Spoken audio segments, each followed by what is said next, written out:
বাংলাদেশের অন্ধকার নিশিত অন্ধকারের আলোক পত্রিকা শহীদ প্রেসিডেন্ট জিয়াউর রহমান ঘোষণা দিয়েছিলেন যে স্বাধীনতার 1971 সালের সেই স্বাধীনতা আমরা পেয়েছি। আজ বাংলাদেশের মানুষের বাংলাদেশের জাতীয়তাবাদের মহান খুশির দিন।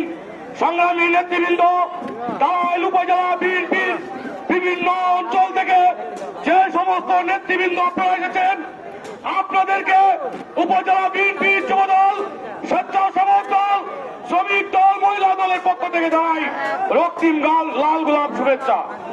সংগ্রামী নেতৃবৃন্দ, আমরা একটা কথাই বুঝি, কোন পারিবারিক রাজনীতির অধীনে তাহলে বিএনপির কোন রাজনীতি চলবে না।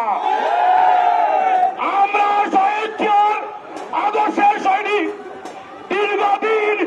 দীর্ঘ 17 বছর আমরা বিভিন্ন নির্যাতনের শিকার হয়েছি।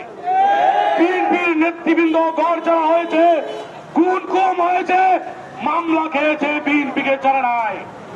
কিন্তু তথাকথিত বিএনপি, পাঞ্জাবি বিএনপি আছে, শহীদ জিয়ার সৈনিকদেরকে বেঁধে রেখে একটা কমিটি করেছে।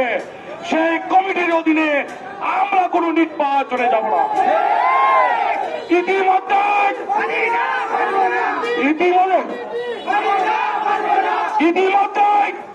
দেশনেতা তারেক রহমান ঘোষণা দিয়েছেন, কোন ব্যক্তি নয়, শহীদ জিয়ার দানের শীষকে বিজয়ী করবে। আমরা শহীদ জিয়ার দানের শীষকে বিজয়ী করবো কিনা? ইনশাআল্লাহ আমরা সকল নেতৃবৃন্দ মিলে কোন ভাই ভাই কমিটির নিচে নয়,